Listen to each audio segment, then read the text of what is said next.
Hello student, मैं Ashish Singh exam साला से। और आज हम लोग पढ़ने जा रहे हैं रेशियो एंड प्रोपोर्शन। और कुछ बेसिक देखेंगे इस वीडियो में हम रेशियो एंड प्रोपोर्शन के। और एक चीज़ आपको बता दें कि आईबीपीएस पीओ क्लर्क का रिजल्ट आ गया है। बहुत सारे लोग सिलेक्ट हुए हैं। जिन लोगों का सिलेक्शन नहीं हुआ है वो अपनी पढ़ाई को डिसकंटिन्यू ना करें, कंटिन्यू रखें। आज नहीं कल सिलेक्शन होगा, ठीक है ना। एक दो बार फेल होने से मैं सोचिए कि अब हम फेल होते ही रहेंगे, ऐसा बिल्कुल नहीं है।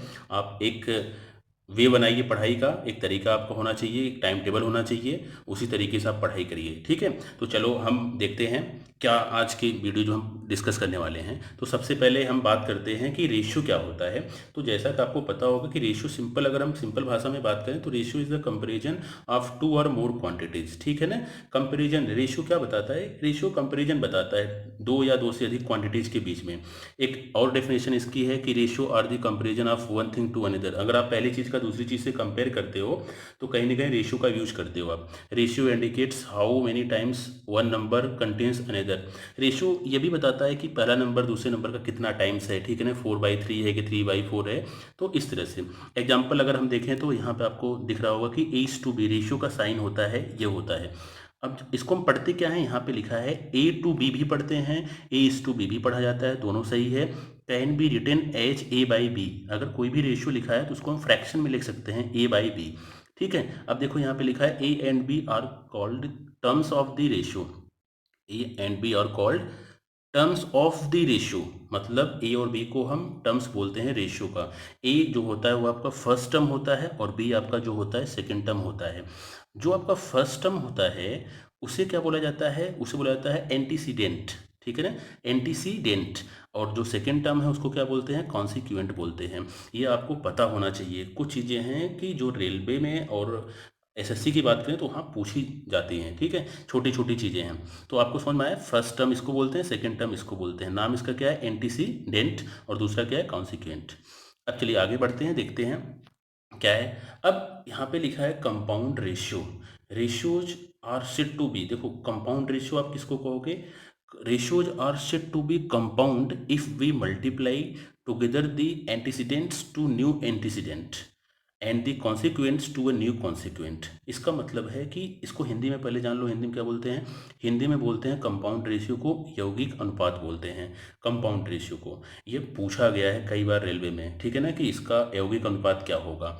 और आप लोग देखते हो स्टेट लेवल का एग्जाम देते हो तो वहाँ पे भी कंपाउंड रेशियो पूछ लिया जाता है, बैंक में नहीं पूछा जाता है, जानते रहिए। अब ratio are said to be compound. देखो, रेशियो को आप तभी कंपाउंड कहोगे कि कब कहा जाता है? If we multiply together the antecedents to a new antecedent and the consequent to a new consequent. इसका मतलब है कि आप मल्टीप्लाई कर दो एंटीसीडेंट का एंटीसीडेंट के साथ और कॉन्सिक्वेंट का कॉन्सिक्वेंट के साथ मल्टीप्लाई कर दो। तो उसे हम बोलते हैं कंपाउंड रेशियो। जैसे पहला एग्जांपल यहाँ पे दिया है, find the compound ratio of x/y। x:y को क्या लिखोगे? x/y पहला रेशियो है। दूसरा क्या है? p:q, मतलब p/q। तो आपने देखा, आप सिंपल क्या करो, न्यूमरेटर का मल्टीप्लाई न्यूमरेटर में कर दो, xp यहाँ पे लिख दिया गया, डिवाइड बाई y का मल्टीप्लाई q में yq लिख दिया गया। ये आपका हो गया कंपाउंड रेशियो, हो गया यौगिक अनुपात हो गया। अब एक एग्जांपल और लेते हैं। यहाँ पे लिखा है find the compound ratio of 4:3, 5:8, 6:5। तो आप कहोगे कि इसमें न्यूमरेटर में क्या आएगा? 4, यहाँ पे क्या है? 5, यहाँ पे क्या है? 6। तो 4, 5, 6 का मल्टीप्लाई कर दिया गया, डिवाइड बाई 3 का मल्टीप्लाई 8 में और 5 में कर दिया गया। तो क्या आ गया? 1/1 हो गया। इसका मतलब इसका रेशियो क्या हो जाएगा? कंपाउंड रेशियो क्या होगा इसका? इसका कंपाउंड रेशियो होगा 1:1 हो जाएगा आपका, ठीक है। तो चीज़ें आपको क्लियर हुई। कुछ इंपॉर्टेंट पॉइंट देखते हैं रेशियो के बारे में, ठीक है। यहाँ पे लिखा है, पहला पॉइंट लिखा है कि when the ratio 5:7 is compounded with itself the resulting ratio is 5² 7², ठीक है। देखो सिंपल सी बात है, जब आप 5/7 अगर लिखे हो और खुद से कंपाउंडेड कर रहे हो आप, इसका मतलब आप खुद से मल्टीप्लाई कर रहे हो, ठीक है। 5 का मल्टीप्लाई 5 में, 7 का मल्टीप्लाई 7 में।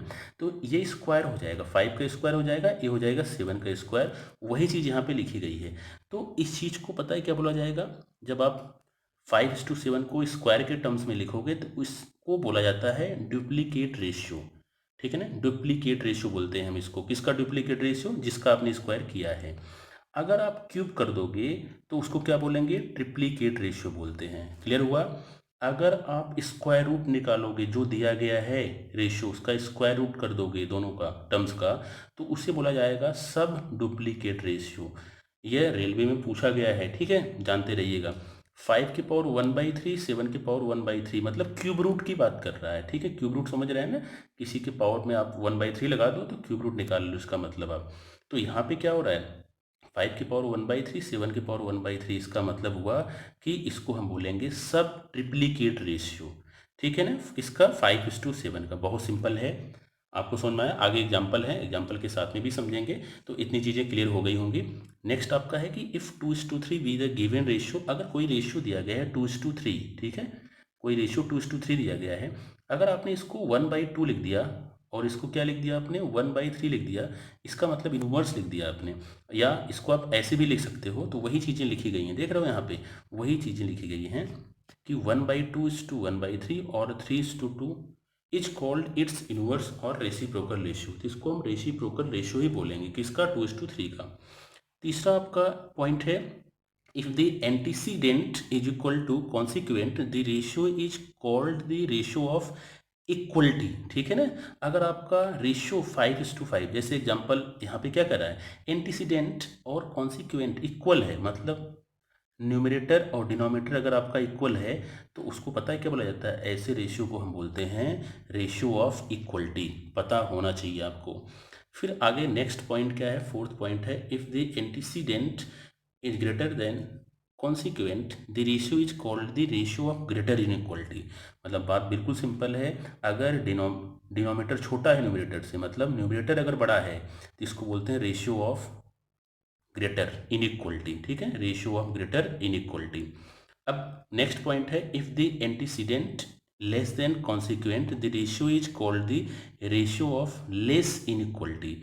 अगर न्यूमरेटर छोटा है, ठीक है, डिनोमिनेटर बड़ा है, तो उसको बोला जाता है रेशियो ऑफ लेस इनइक्वलिटी। चीज़ें आपको बिल्कुल पता होनी चाहिए।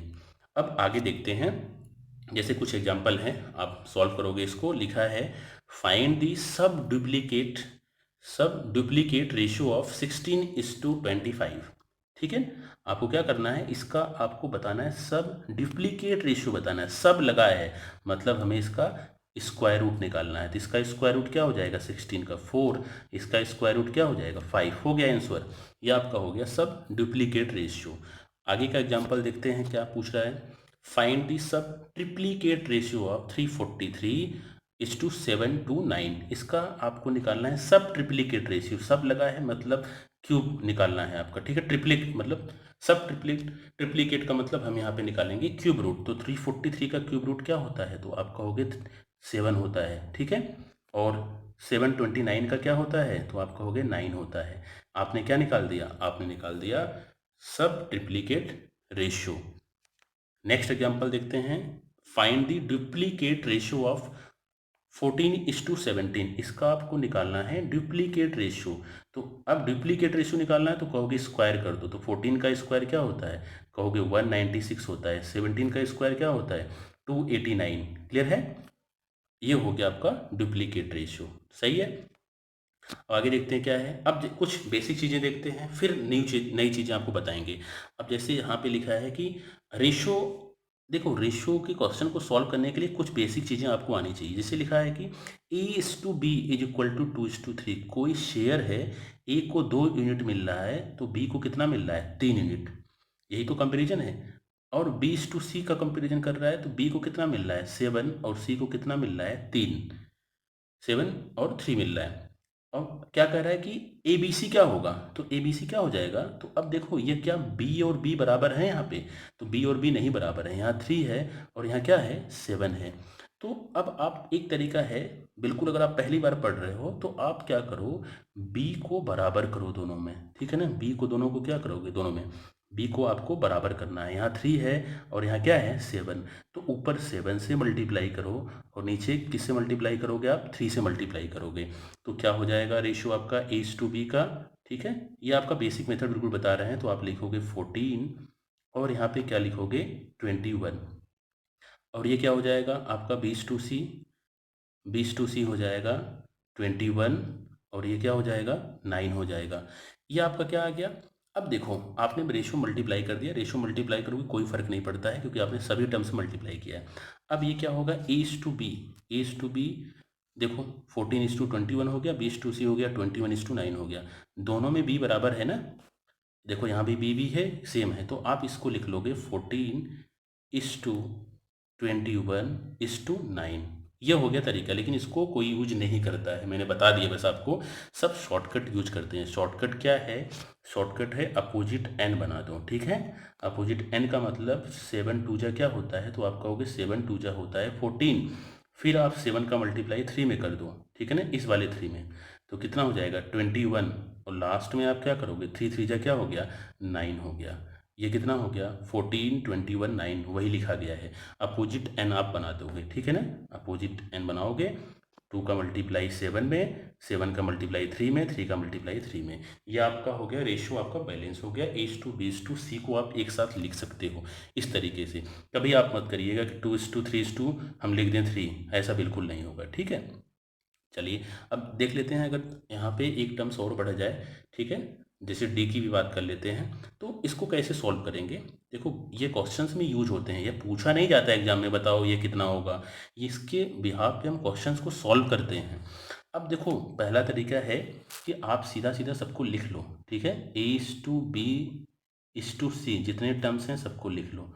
तो मैंने सारे टर्म्स को लिख लिया, ठीक है। तो ए बी के नीचे ए बी लिखो।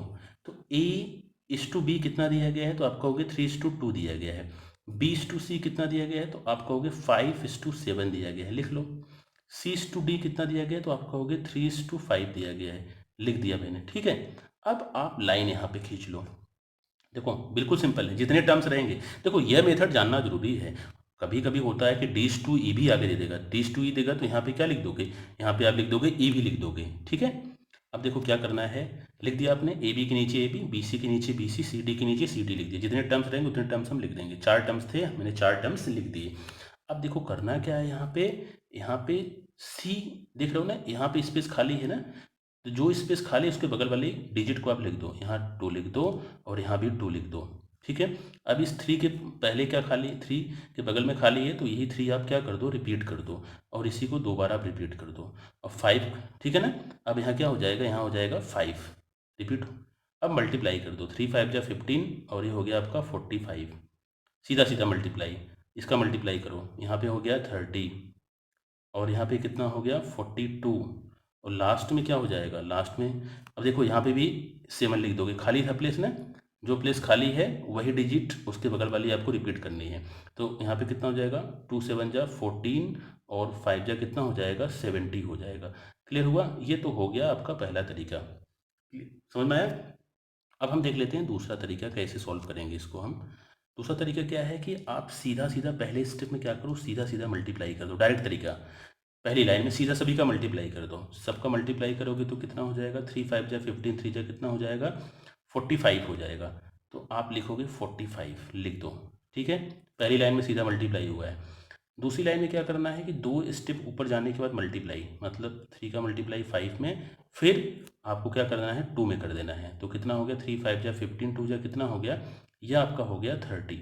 तीसरा स्टेप क्या है, 3 का मल्टीप्लाई 7 में, फिर 2 में कर देना है। 3 7 जा 21, और 2 जा 42 हो जाएगा। लास्ट जो है ए और डी जो है बिल्कुल आसान होता है, सीधा मल्टीप्लाई कर देते हैं। 5 7 जा 35, 2 जा कितना हो गया 70 हो गया। ये आपका हो गया आंसर। तो आप चाहे पहला मेथड यूज करो, चाहे आप दूसरा मेथड यूज करो, दोनों से आपका आंसर सेम आएगा, ठीक है। देखो ये ज़्यादा आसान होता है, इसको सब ज़्यादा यूज करते हैं, 80% स्टूडेंट इसी को यूज करते हैं कि सीधा मल्टीप्लाई कर दिया, लास्ट का सीधा मल्टीप्लाई कर दिया, तो A/D सीधा सीधा आ गया। अब बी निकालने के लिए 2 स्टेप ऊपर जाके मल्टीप्लाई, सी निकालने के लिए यहाँ पे ए निकालने के लिए सीधा मल्टीप्लाई कर दिया मैंने, ठीक है। बी निकालने के लिए सीधा 2 स्टेप के बाद मल्टीप्लाई, और सी निकालने के लिए यहीं से 3 का मल्टीप्लाई 7 में, फिर 2 में, और लास्ट का लास्ट मल्टीप्लाई कर दिया। ये हो गया आपका आगे, ठीक है। आगे देखते हैं, इसी तरह एक एग्जाम्पल और है, तो आप कहोगे हम सीधा सीधा मल्टीप्लाई कर लेते हैं, ठीक है। तो आप क्या करोगे, चलो अगर लिख के एक बार फिर से बता दे रहे हैं, ठीक है। ए, और ये क्या हो गया बी, और ये आपका हो गया सी, और ये आपका क्या हो गया डी हो गया। चलो लिख देते हैं 2:7, 2:7 लिख दो। फिर उसके बाद क्या लिखोगे, 3:2 क्या लिखोगे, आप लिखोगे 3:5 लिखोगे। फिर क्या लिखोगे, 9:2 क्या लिखोगे, 9:10 लिखोगे, लिख दिया। यहाँ 5 लिखो, खाली है। यहाँ पे क्या लिखोगे, 7, रिपीट कर दो, देख रहे हो 2 बार रिपीट कर दे रहे हैं। यहाँ पे खाली है प्लेस, तो यहाँ पे क्या लिखोगे, 3। यहाँ पे प्लेस खाली है, 9 के पहले खाली है, तो यहाँ क्या लिखोगे, 9। और यहाँ भी क्या लिखोगे, 9। अब आप मल्टीप्लाई कर दो, ठीक है। अब मल्टीप्लाई करोगे कितना हो जाएगा, 54 हो जाएगा। और ये कितना हो जाएगा, 189 हो जाएगा। 35 में 9 का मल्टीप्लाई 315, और 35 में 10 का मल्टीप्लाई 350 हो जाएगा। तो एक तरीका ये हो गया। और दूसरे तरीके से सॉल्व करोगे तो क्या होगा, आप सीधा मल्टीप्लाई कर दो। सीधा मल्टीप्लाई करोगे तो 9 3 जा 27, 2 जा कितना हो जाएगा, 54 हो जाएगा। ये आपका हो गया 54। फिर दूसरा क्या होगा, 9 का मल्टीप्लाई 3 में, फिर 7 में, 9 3 जा 27, 27 7 जा होता है 189 होता है, लिख दिया मैंने, ठीक है। फिर उसके बाद क्या करोगे, 9 का मल्टीप्लाई 5 में, फिर 7 में, 45 7 जा होता है 315, मैंने लिख दिया, ठीक है। और लास्ट में सीधा मल्टीप्लाई, 35 में 10 का मल्टीप्लाई 350। तो ये चीज़ें कभी कभी क्वेश्चंस में यूज होती हैं, पता होनी चाहिए आपको, ठीक है। आगे बढ़ते हैं और देखते हैं नेक्स्ट एग्जाम्पल क्या है आपका। नेक्स्ट आपका है कि if 3a is equal to 4b is equal to 10c then abc। देखो क्वेश्चन में लिखा गया है कि यदि a का 3 गुना, b का 4 गुना और c का 10 गुना बराबर है तो क्या रेशियो है abc का। तो आपको बस सिंपल इसमें क्या करना है, 3 का, 4 का, 10 का एलसीएम ले लो, ठीक है ना। तो कॉमन नंबर मतलब जिससे डिवाइड हो सके, 3 भी डिवाइड कर सके, 4 भी डिवाइड कर सके, 10 भी डिवाइड कर सके, तो कहोगे एलसीएम इसका आएगा 60, ठीक है। अब 3 से भाग दे दो 60 में तो क्या आएगा 20, और भाग दोगे 4 से तो क्या आएगा 15 आएगा, 10 से भाग दोगे तो क्या आएगा 6 आएगा। तो यह आपका हो गया रेशो, ठीक है ना। ए बी सी का रेशो आ गया 20:15:6। कोई दिक्कत नहीं, समझ में आ गया होगा, 20:15:6। अब आगे बढ़ते हैं, देखते हैं नेक्स्ट एग्जाम्पल क्या है। अब देखो कभी कभी फ्रैक्शन में भी अगर इक्वल रहे तब क्या करोगे, अगर फ्रैक्शन में इक्वल है तो सबसे पहले आप पता क्या लिखोगे, सबसे पहले आप लिखो, देखो लिखा गया है 2/3 a is equal to 4/b, 4/5b is equal to 8/9c लिखा है। तो आपको करना क्या है, दो तरीके हैं। पहला तरीका ये है कि आप पहले तो a:b:c के फॉर्म में लिख दो, ठीक है ना। a:b:c के फॉर्म में अगर आप लिखोगे तो क्या लिखोगे, उल्टा हो जाएगा, ये हो जाएगा 3/2 और ये हो जाएगा 5/4 और ये हो जाएगा आपका 9/8, उल्टा हो गया। अब कहोगे क्यों उल्टा हो गया, जब आप सभी को k के बराबर मान लोगे, k कांस्टेंट है और आपने तीनों क्वांटिटी को k के बराबर मान लिया, तो जब आप कंपेयर करोगे 2/3 a is equal to k, तो 2a इज इक्वल टू हो जाएगा 3k और a इज इक्वल टू हो जाएगा 3k/2, और सब में से के कैंसिल हो जाएगा। इसी तरह आ जाएगा 5k/4, 9k/8, ठीक है, और के सब में से कैंसिल होगा, तो ये हो गया रेशियो। ये आप बता सकते हो, लेकिन फ्रैक्शन को हटा देते हैं। तो 2 4 8 का एलसीएम ले लो। 2 4 8 का एलसीएम क्या होता है 8, और सब में आपको क्या करना है 8 से मल्टीप्लाई कर देना है। इसका एलसीएम क्या हो गया, इसका एलसीएम आ गया 8। अब आप सारे टर्म में 8 का मल्टीप्लाई करो। अब इसमें 8 का मल्टीप्लाई करोगे तो क्या आएगा, कहोगे 2 4 जा 8, 4 3 जा 12, 12 हो गया। इसमें 8 का मल्टीप्लाई करोगे तो 4 2 जा 8 और यहाँ पे हो जाएगा 10। अब आप इसमें 8 से मल्टीप्लाई करोगे तो 8 8 कैंसिल हो जाएगा और ये हो जाएगा 9। तो 12:10:9 आपका रेशियो आ गया, ठीक है। एक तरीका आपका ये था। और देखो दूसरा तरीका, अगर आप ये सब बिल्कुल नहीं करना चाहते हो तो डायरेक्ट रेशियो कैसे निकालोगे। डायरेक्ट देखो क्या करना है, बहुत ध्यान से देखिए। आपको यहाँ पे क्या करना है कि डिनोमीटर लेना है, पहले का डिनोमीटर लेना है, बाकी दोनों का न्यूमरेटर लेना है, मल्टीप्लाई कर दो। 3 का मल्टीप्लाई 4 में, ठीक है ना, इसमें और 8 में, तो 3 4 जा और यहाँ पे 8 में, यह हो गया a। दूसरे टर्म्स का डिनोमीटर लेना है, लिख लो, और उसके बाद मल्टीप्लाई करना है आपको बाकी दोनों के न्यूमरेटर में। तो कितना हो जाएगा 5 2 जा और ये कितना हो जाएगा 8 जा। अब आपको क्या करना है, तीसरे का लेना है डिनोमीटर, बाकी दोनों का लेना है न्यूमरेटर। मतलब 9 × 2 × 4, 9 × 2 × 4, ठीक है। अब सब में से 4 क्या है, कॉमन हो रहा है, 8 कॉमन हो रहा है, 8 को कैंसिल कर दो, 4 2 जा 8 कैंसिल हो गया, 8 कैंसिल हो गया, और बचा क्या, तो कहोगे 12:10 कितना हो गया, यहाँ पे कुछ नहीं बचा है, यहाँ पे बचा है आपका 9 लास्ट वाले में। क्लियर हुआ? 12 10 9 का रेशियो हो गया। तो जब भी इक्वल फ्रैक्शन में दिया रहे, 2 3 4 टर्म्स दिया रहे, तो इस तरह से आप कर सकते हो। अगर आपको ए निकालना है तो उसका डिनोमिनेटर, बाकी सभी उसको छोड़कर बाकी सभी का न्यूमरेटर। बी निकालना है तो बी का डिनोमिनेटर, बाकी उसको छोड़कर बाकी का न्यूमरेटर। सी निकालना है तो सी का डिनोमिनेटर, बाकी का न्यूमरेटर। यह आपका हो गया बिल्कुल बेसिक। अब अगर फ्रैक्शन में, अभी तो आपको पता ही है, अगर फ्रैक्शन में रेशियो दिए गए हैं तो आप कैसे सॉल्व करोगे। अगर फ्रैक्शन में रेशियो दिए गए हैं तो आपने कहा कि एलसीएम लेके हम मल्टीप्लाई कर लेते हैं सब में से, ठीक है। तो 3 4 6 का एलसीएम क्या आएगा, तो कहोगे 3 4 6 का एलसीएम तो आ रहा है 12, तो सारे टर्म्स में आप 12 से मल्टीप्लाई कर दो, ठीक है। यही होता है, अगर रेशियो दिए जाएँ, अगर रेशियो फ्रैक्शन में दिए जाएँ तो एलसीएम लेके मल्टीप्लाई कर दो। 2/3 इंटू 12 कर दो, बहुत आसान है। तो उसी तरह आप कहोगे 3/4 इंटू 12 कर देते हैं, ठीक है। और यहाँ पे कहोगे 5/6 इंटू क्या कर देते हैं, 12 कर देते हैं। अब यहाँ पे कितना हो जाएगा 8, ठीक है ना। और यहाँ पे कितना हो जाएगा 9, और यहाँ पे कितना हो जाएगा 10। जब आप पार्टनरशिप पढ़ोगे ना तो ऐसे रेशियो, इन्वेस्टमेंट का रेशियो फ्रैक्शन में ही दिया जाता है बहुत सारे क्वेश्चन में, तो वहाँ पे इंपॉर्टेंट होगा यह, ठीक है। बाकी ये बेसिक चीज़ें हैं, बगैर इसके हम आपको चैप्टर्स नहीं स्टार्ट कर सकते हैं। छोटी छोटी चीज़ें हैं, आपको पता होनी चाहिए, ठीक है। अब देखो, अब नेक्स्ट देखते हैं क्या है। नेक्स्ट यहाँ पे लिखा है, ये बहुत इंपॉर्टेंट है। देखो कुछ चीज़ें हम आपसे यहाँ पूछेंगे और बताने वाले हैं। देखो लिखा क्या है, A/B/C इज इक्वल टू 3/4 ठीक है। और आपसे पूछ रहा है कि A+B+C/C पूछ रहा है, ठीक है ना। अब यहाँ पे ध्यान से देखना होता है ऐसे क्वेश्चन में, ठीक है। क्या करना होता है कि आप सीधा सीधा जोड़ दो। कभी कभी सोचते हो आप कि सर वैल्यू थोड़ी रेशियो है, तो वैल्यू एज्यूम कर लो ना, फिर भी आंसर आपका आएगा ही आएगा।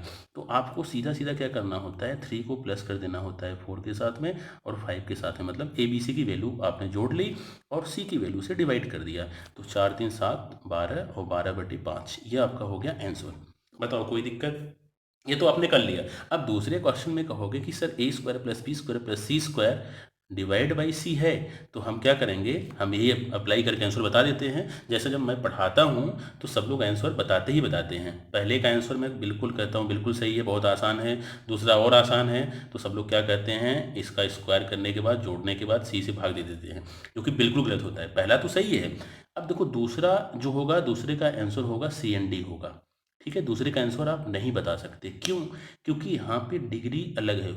ऊपर पावर कितना बन रहा है 2 और नीचे पावर कितना है 1। डिग्री के कॉन्सेप्ट पे जाइए आप, ठीक है ना। मैक्सिमम पावर ऊपर कितना है 2 और नीचे कितना है 1 है। तो पावर हमेशा डिनोमिनेटर न्यूमरेटर की सेम होनी चाहिए।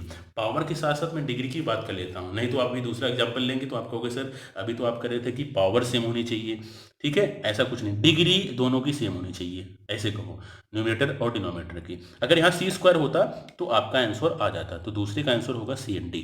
जानते रहिए, बहुत लोग ऐड करके आंसर नहीं बता देते हैं, यह पूछा जाता है। अब जैसे तीसरा क्वेश्चन है, इसके आगे का क्वेश्चन है, क्वेश्चन नंबर आपका हो गया 11। बहुत ध्यान से देखिए। अब देखो, अगर किसी से आप यह पूछोगे तो आपको आंसर बता देंगे, ठीक है, क्योंकि हर चीज़ें बुक में नहीं दी जाती हैं। अब इसका एग्जाम्पल देखो, A/B/C इज इक्वल टू 2/3/4 है।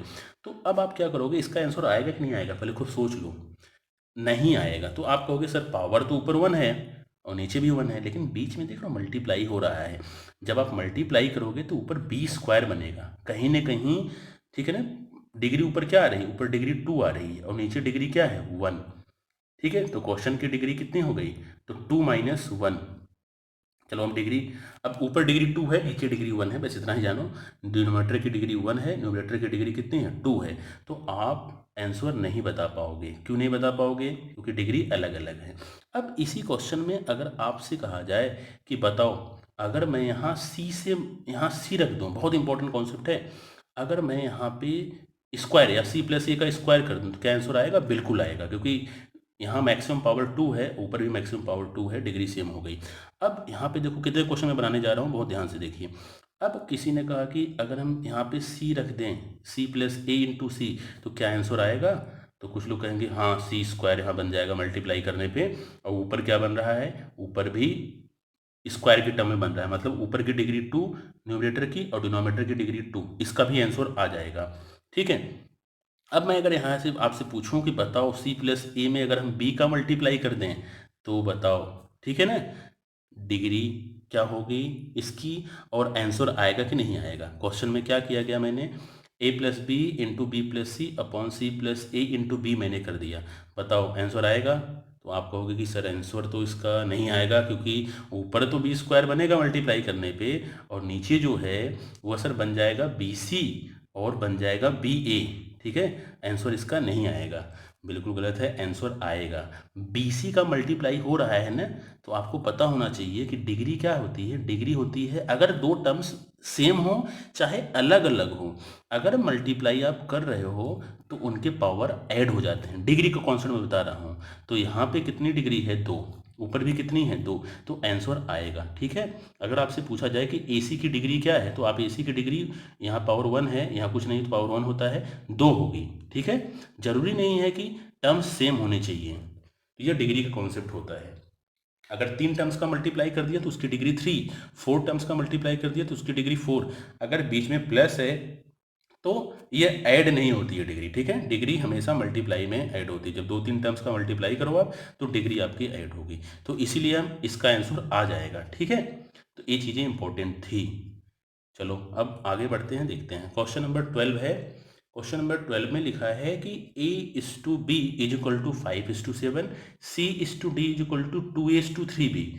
तो फाइंड AC:BD, तो बहुत आसान है, तो आप तो इसको डायरेक्ट लिख दो कि A:B तो दिया है 5:7, लिख लिया मैंने, और ध्यान से देखो।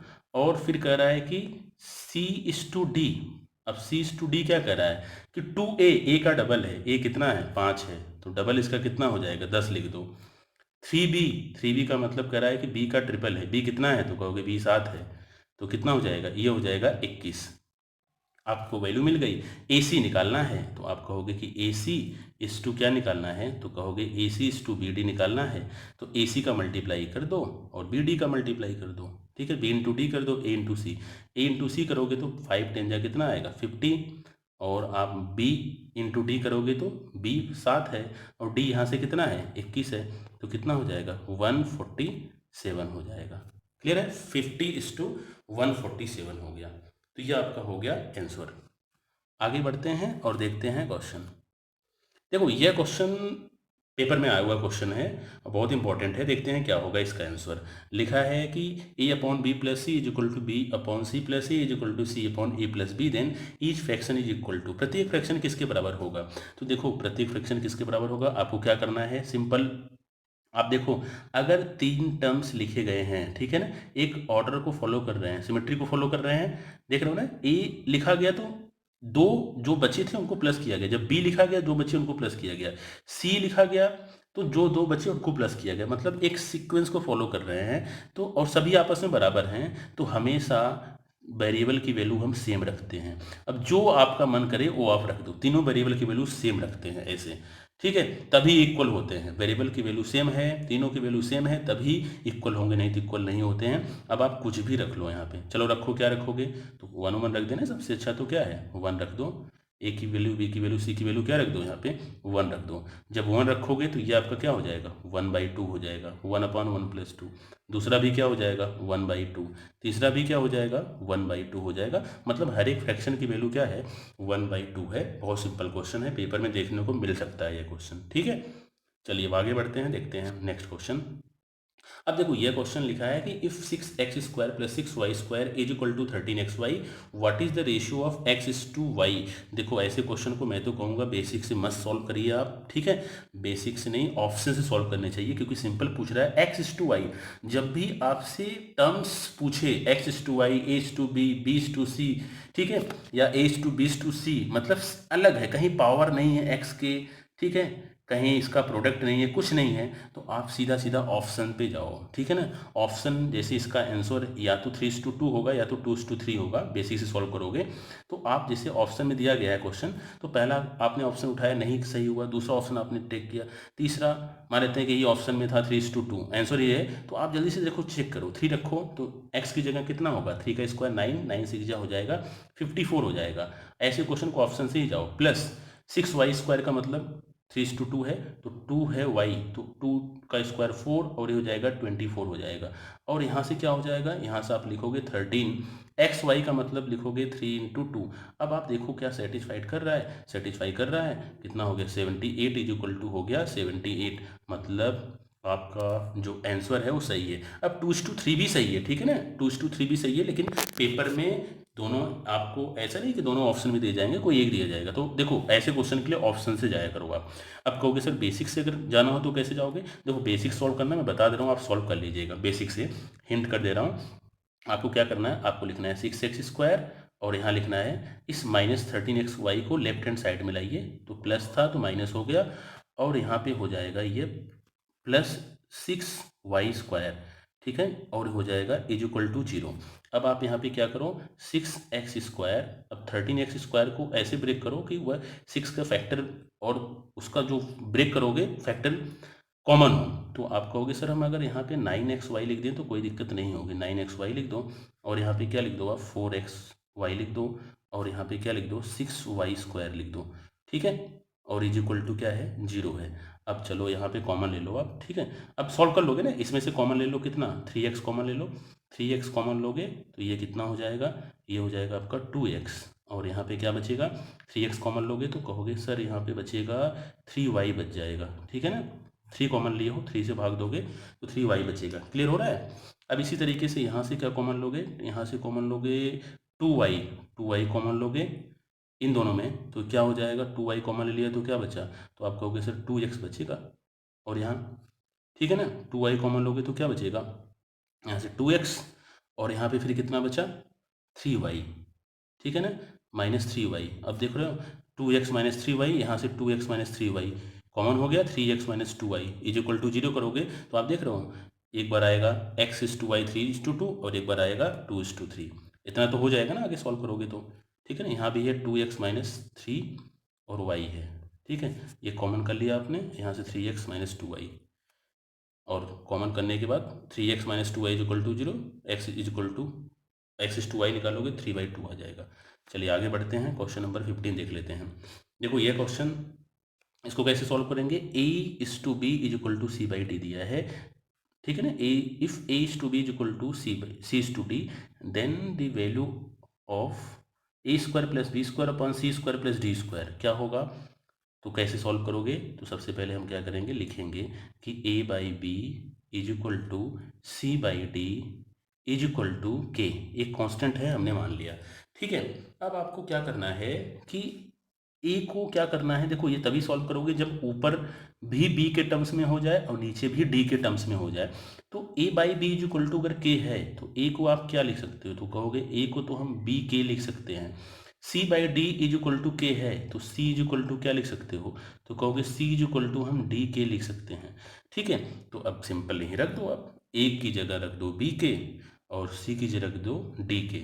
तो अब रखोगे तो क्या हो जाएगा, यहाँ पुट करो, a की जगह आप क्या रखोगे, तो कहोगे a की जगह हम रखेंगे bk, तो मतलब स्क्वायर होगा तो क्या हो जाएगा b² k², और यहाँ पे प्लस हो जाएगा ये b², ठीक है, ये क्या होगा b², डिवाइड बाई ये क्या हो जाएगा, c की जगह आपने क्या रखा d² और यहाँ पे क्या रखा k², ठीक है, प्लस और यहाँ पे क्या रखा d²।